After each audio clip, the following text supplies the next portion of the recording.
Hey, salut tout le monde, c'est le monteur de votre youtubeuse préférée. C'était pour vous annoncer que Dejna organise un jeu concours sur Instagram où elle fait gagner un écran de télévision 4K de la marque Samsung ainsi qu'un abonnement Disney+ pendant un an. En ce moment, on est en période de confinement, donc on va pas se mentir qu'on se fait tous un peu chier. Donc à partir de maintenant, vous savez quoi faire. Le lien du concours est en description et je vous laisse avec la vidéo. Bye. Yo les gars, j'espère que vous allez bien. En tout cas, écoutez, moi ça va comme d'habitude. Voilà, j'ai joué à Animal Crossing, j'ai terminé mon stream, j'ai joué à DBD, ça faisait très longtemps. Comme d'habitude, je vous pub encore une fois mon Twitch, c'est twitch.tv/Dejna. Voilà, si jamais vous me suivez pas encore là-bas, puisque je stream tous les jours. Donc si les vidéos vous manquent, checkez là-bas parce qu'il y a moyen que j'y sois. Bref, hier les gars, sur Twitter, voilà, je vous pub aussi mon Twitter, évidemment. Sur Twitter, je vous ai demandé quelques questions. J'ai fait un petit tweet où je vous disais, venez, on fait un questionnaire sous ce tweet en anonyme, évidemment, pour savoir si vous êtes des gentils, et je vais spam un petit peu, désolé. Donc on a fait des petites questions pour savoir, pour juger votre gentillesse. Alors il faut savoir que évidemment je suis la seule à juger et mon avis c'est très important. Mon avis, tu vois, tu peux pas aller contre mon avis. Si moi je juge que vous êtes des méchants, c'est que vous êtes des méchants. Si je juge que vous êtes des gentils, c'est que vous êtes des gentils. Première question, vous êtes-vous déjà moqué de quelqu'un à cause de son handicap? À 52% vous m'avez répondu oui, à 37% vous m'avez répondu non, et je ne m'en souviens pas à 10%. Donc les je ne m'en souviens pas, c'est en mode ça a peut-être dû arriver quand j'étais gosse, mais je m'en souviens pas réellement. Personnellement, je vais pas vous mentir, ça serait mentir de dire non. Quand j'ai été petite, je me suis moquée des gens handicapés parce que je ne savais pas ce que c'était. Et en général, quand tu ne sais pas, t'es là en mode tu vois un trisomique, tu te fais mais pourquoi il est comme ça, tu vois, et du coup t'en rigoles en mode il fait exprès alors que pas du tout. Donc en général, ce genre de questions, c'est quand t'es enfant, genre quand t'es gamin, ça arrive quelquefois que tu sois con tout simplement. Par contre, si vous m'avez répondu oui et que c'est arrivé maintenant et qu'il n'y a pas l'âge qui peut défendre ça, c'est que vous êtes méchant de base, tu vois. Là, vraiment, on peut défendre le fait que tu te sois moqué de quelqu'un si t'étais jeune et que tu regrettes. C'est que t'es pas méchant. Si tu regrettes pas, c'est que t'es méchant. Par contre, pour les non, 37%, c'est beaucoup quand même, mais je pense que la plupart vous vous en souvenez pas. Question numéro 2, avez-vous déjà harcelé quelqu'un? Alors là, il faut savoir que j'ai bait un peu les gens et j'ai pas fait exprès. C'est qu'en fait, j'ai mis le non en premier à la place du oui, et dans les commentaires, regardez les commentaires, c'est en mode merde, j'ai cliqué sur oui sans faire exprès. Fait que j'ai misclick. D'où tu switch oui et non, j'ai failli me faire avoir.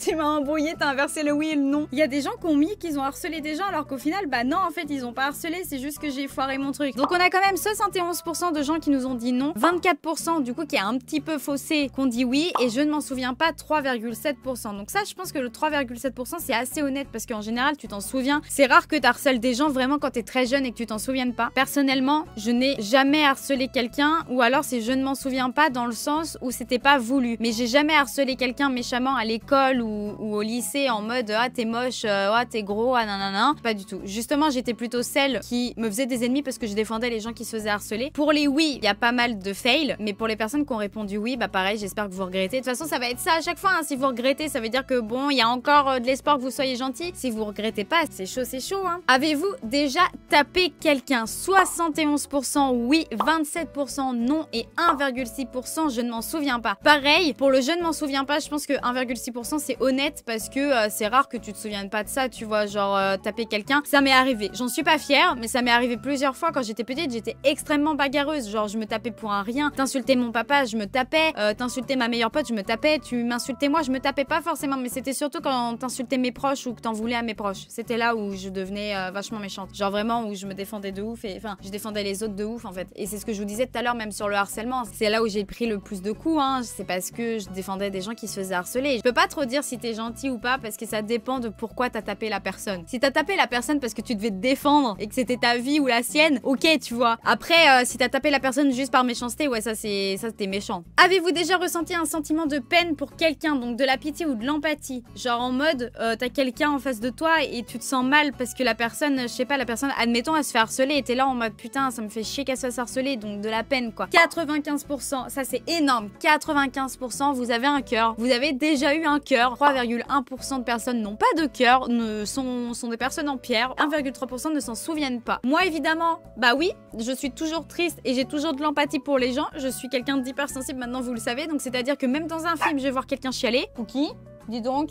Dans un film, je vais voir quelqu'un chialer, bah je vais chialer aussi en fait. Genre, Le Roi Lion, j'ai chialé 50 000 fois. Je suis très sensible dans la rue, je vais voir quelqu'un chialer, je risque de pleurer, tu vois, même si la personne, je la connais pas. Hein. Avez-vous déjà menti dans votre propre intérêt? Par ça, je sous-entendais du coup, avez-vous déjà menti pour avoir des choses ou pour te protéger de quelque chose? Et effectivement, vous êtes des menteurs en fait. 90% vous avez dit oui et 6,3% non, et je m'en souviens pas à 3,6%. Au moins, vous êtes honnête. Personnellement, je pense déjà avoir menti dans mon propre intérêt. Ça a dû m'arriver quand j'étais gamine, tu vois. Aujourd'hui, bah, je suis incapable de mentir. En fait, j'ai tellement menti. Je mentais, je sais pas pourquoi, je mentais à mes parents, je mentais tout le temps. Et puis un jour, j'ai arrêté de mentir parce que ça avait trop fait de peine à ma maman que je mente. Et du coup, bah, du jour au lendemain, j'ai arrêté de mentir et je déteste les personnes qui mentent. Ça m'a fait énormément de mal aussi de voir des personnes qui mentent. Ne mentez pas à vos proches, même si c'est pour vous sauver, parce que au final, vous allez vous sauver pendant 2 semaines, 3 semaines, 1 an, 2 ans, mais au final, la vérité, elle finit toujours par sortir et ça blesse les gens autour de vous. Avez-vous déjà menti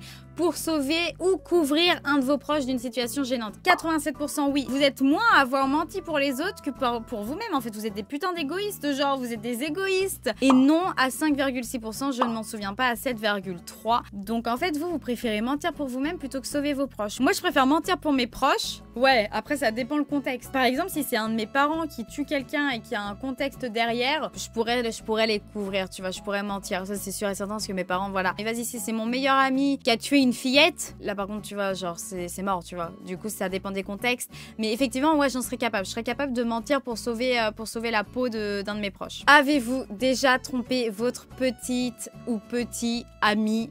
8,6% oui, 68% non, et j'ai toujours été célib, 23%. Donc en fait, dans ma communauté, la plupart, vous êtes célib, quoi. Depuis votre vie, vous êtes célib. Moi, dans mon cas, ça a toujours été non, j'ai jamais trompé quelqu'un. En fait, le truc, c'est que même quand j'aimais plus quelqu'un, j'ai toujours préféré le quitter, même si j'étais attirée par quelqu'un d'autre, genre quitter avant de me mettre avec l'autre personne. J'ai jamais trompé quelqu'un. On m'a trompé. J'ai vu des gens très proches dans ma famille se faire tromper et être vraiment mal. Ça m'a vaccinée, en fait. Je veux pas voir quelqu'un pleurer parce que je l'ai trompé. Et je préfère largement lui dire, bah écoute, droit dans les yeux, bah écoute, je t'aime plus et j'aime quelqu'un d'autre, plutôt qu'il apprenne que je l'ai trompé et que je suis déjà en couple avec quelqu'un d'autre. Ça, c'est impossible, c'est impensable pour moi. Et j'espère vraiment sincèrement que les 8,6%, je vais pas vous souhaiter que ça vous arrive pour que vous compreniez la douleur, juste j'espère sincèrement que, mais pourtant en fait le truc c'est qu'on change pas quelqu'un, c'est ça le délire. C'est pour moi, on peut pas changer quelqu'un qui a déjà trompé ses partenaires, tu sais que y a moyen qu'il te trompe, mais du coup j'espère vraiment que vous regrettez et que vous avez changé là-dessus. Hein. Pour moi c'est un principe fondamental dans ma vie, c'est que je suis incapable de tromper quelqu'un. Et je ne comprends pas comment vous pouvez être là en mode vous recouchez à côté, enfin vous retournez voir votre meuf ou votre mec en mode ouais je t'ai trompé, mais vous lui dites pas et dans votre tête vous êtes bien avec ça, tu vois, ça je comprends pas. Vous êtes-vous déjà vengé de quelque chose qu'on vous a fait subir? Alors oui à 62,6%, non à 27% et 10% de je ne me souviens plus. Personnellement la réponse c'est oui. Quand j'étais jeune je me vengeais tout le temps, c'est-à-dire tu me faisais une crasse, je te faisais la crasse en 3 fois pire en fait. C'était impensable que moi tu me fasses une crasse et que derrière je te la fasse pas. Admettons, ça t'était une amie à moi, tu me trahissais, genre tu sortais avec mon petit copain et genre il m'a trompé avec toi.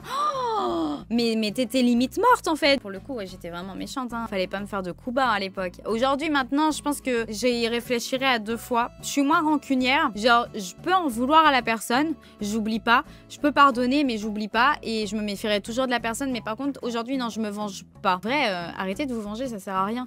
Parce que quand vous vous vengez, vous vous sentez mieux pendant... Allez, sur le coup, en fait, sur le coup, tu te sens mieux. Et après, si t'as une conscience, t'es là en mode, j'aurais pas dû faire ça, tu vois. Avez-vous déjà eu envie de tuer quelqu'un? 50%, vous m'avez répondu oui. 45% non. Et je ne m'en souviens pas à 3,5%. Après, il y a envie et envie. C'est-à-dire en mode, t'as envie parce que la personne, elle te vénère, mais le lendemain, t'es toujours pote avec elle. Et ça, du coup, j'espère que vous avez pas répondu oui parce que c'est pas vraiment vrai. Et t'as vraiment envie de tuer quelqu'un. Ça m'est déjà arrivé quand j'étais adolescente d'avoir envie de tuer quelqu'un parce que la personne m'avait fait vraiment beaucoup de mal à moi et à ma famille. Au final, elle est décédée toute seule. Ça m'est arrivé aussi de vouloir avoir envie de tuer une autre personne qui tout simplement avait menacé ma maman au couteau en fait. Donc bah, sur le coup, je suis devenue en furie en fait. Genre j'aurais pu me prendre le coup de couteau à la place. Du coup ma mère elle est devenue en furie aussi parce que elle était là en mode attends tu fais quoi à ma fille toi? Mais bref gros délire. Donc c'était les 2 fois où j'ai eu envie de tuer quelqu'un pour le coup. Ensuite, aidez-vous souvent vos proches pour les tâches ménagères ou pour des petits services? Oui à 75%, ça je suis fière de vous même si pour moi c'est pas assez. Non à 21% et je suis seule à 2,8%. Moi c'est oui et je suis seule. Oui parce que je vais leur faire leurs courses etc.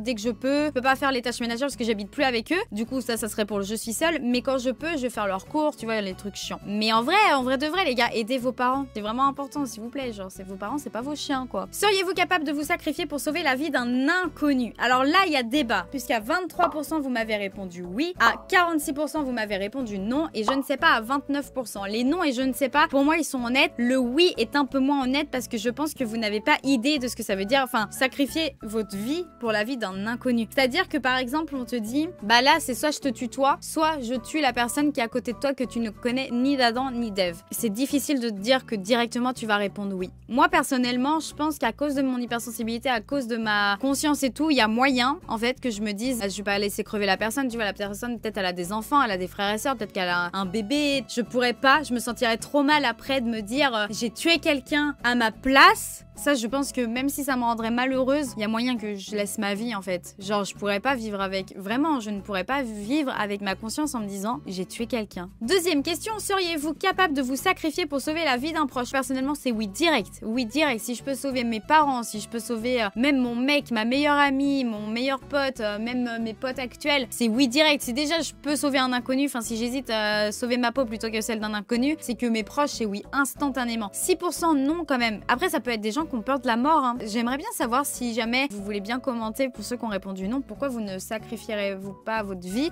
pour sauver celle d'un proche? J'aimerais bien savoir. Et je ne sais pas, 18%. Après, c'est un sujet aussi qui est compliqué. Hein. La mort, je vous avoue, moi ça me fait peur, mais si c'est pour sauver quelqu'un, je serais capable de le faire, même si ça me rendrait hyper malheureuse et j'aurais trop peur. Avez-vous des amis que vous considérez comme votre seconde famille? Oui à 73%, non à 26%. Donc là, on a deux cas. On a les cas des personnes, et mes potes, il y en a certains que je considère comme des frères et vraiment comme ma famille. Ils auront la même place que si j'avais eu un frère à mon mariage, tu vois. Ils auront vraiment la place à côté de mes parents, c'est dans ma famille, littéralement. Et non à 26%, peut aussi comprendre, ça dépend de la relation que vous avez avec votre famille de base et la relation que vous avez aussi avec vos amis. Par exemple, quelqu'un qui a déjà des frères et sœurs, je peux comprendre qu'ils disent non, tu vois, les potes, c'est les potes, mais c'est pas la seconde famille. Moi, j'ai pas de frères et de sœurs, du coup, c'est vrai que dès que je rencontre quelqu'un, ça devient vite en mode relation, je suis la petite sœur, je suis la grande sœur, tu vois. Moi, c'est oui, pour moi, c'est oui. Aidez-vous souvent des inconnus dans la rue, SDF, petite mamie qui porte ses courses, etc. 37% de oui, 62% de non. Personnellement, je le fais quand je peux, quand je suis pas trop timide aussi. Ça m'est déjà arrivé des fois de me dire, putain, il y a un SDF, j'aimerais bien l'aider, mais d'être trop timide. Je donne plus d'argent au SDF parce que là, ça m'est arrivé plusieurs fois. Le souci étant que, pour vous raconter une anecdote, un jour, j'ai donné de l'argent à un SDF, 20 €. Il m'a insulté, il s'est barré. Il m'a pas insulté en mode, pourquoi tu me donnes 20 balles? Juste, en fait, au début, bah moi, j'ai voulu l'aider, j'avais un peu de thunes, j'étais un peu bourrée, donc vas-y, je lui donne 20 balles. Et le gars, il m'a insulté parce que j'étais une meuf et parce que j'étais en jupe ce jour-là. Et j'étais genre, je viens de te donner 20 balles, frère. Tu m'insultes de... Du coup, j'étais genre archi choquée et depuis ce jour-là, bah pareil, je donne plus de thunes. Non, du coup, 62%. J'ai déjà aidé des femmes à porter leurs poussettes. Mais c'est vrai que du coup, SDF, il y a des fois où pareil, je suis tellement timide quand ils sont en groupe que je me dis, bah en fait, tu sais, je suis toute seule et tout. Enfin, t'as un peu la peur de... Alors qu'ils sont pas forcément méchants. Moi, en général, ce que j'essaye de faire, c'est que quand je vais faire mes courses et que je vois qu'il y a un SDF, je fais en sorte de pouvoir lui faire quelques courses. Voilà. Vous considérez-vous comme quelqu'un d'égoïste? Oui, à 21%. Au moins, ce sont des personnes honnêtes. Non, à 60%, je ne sais pas, à 18%. Personnellement, je ne me considère pas du tout comme une personne égoïste. Je suis le contraire d'être égoïste en fait. Je suis un clown, c'est-à-dire que moi, tu me demandes ça, je te donne mon bras là, plus mon bras là. Mes potes me reprochent de ne pas être assez égoïste d'ailleurs. Et enfin, dernière question, avez-vous répondu à toutes ces questions avec honnêteté? Oui à 94%, non pas tout le temps, à 3% et non à 2,3%. Pas cool vous, là les 5% là, qui sont là, la berre. Enfin moi je trouve ça archi cool de vous poser des petites questions en mode anonyme. J'aimerais bien des fois faire des petites vidéos archi chill où en fait vous m'envoyez vos problèmes et on parle de vos problèmes en mode conseil de grande sœur, un peu comme TK faisait à l'époque, je sais pas s'il continue à en faire. Du coup dites-moi dans les commentaires si ça vous intéresse et à ce moment-là sur mon Twitter ou sur mon Insta, je vous donnerai une adresse mail où envoyer vos problèmes. Mais du coup, dites-moi dans les commentaires si jamais ça vous intéresse. Voilà, avec toute honnêteté, évidemment, hein, pas me sortez pas des fakes. Hein. En tout cas, ce que je peux en conclure, c'est qu'en majorité, vous êtes des gens plutôt gentils, peut-être un petit peu mythos. Si la vidéo vous a plu, n'hésitez pas, pouce bleu, commentaire, vous connaissez, abonnement, petite cloche, voilà, vous êtes plus de 50% les gars à avoir mis la petite cloche. Par contre, il faut aussi activer vos notifications sur le téléphone parce que ça, vous êtes que 34% à l'avoir fait. Sur ce, moi, je vous retrouve les gars sur Twitch pour de nouveaux lives et bientôt pour une nouvelle vidéo. Je vous fais de très gros bisous, je vous aime très fort. Ciao tout le monde, bisous.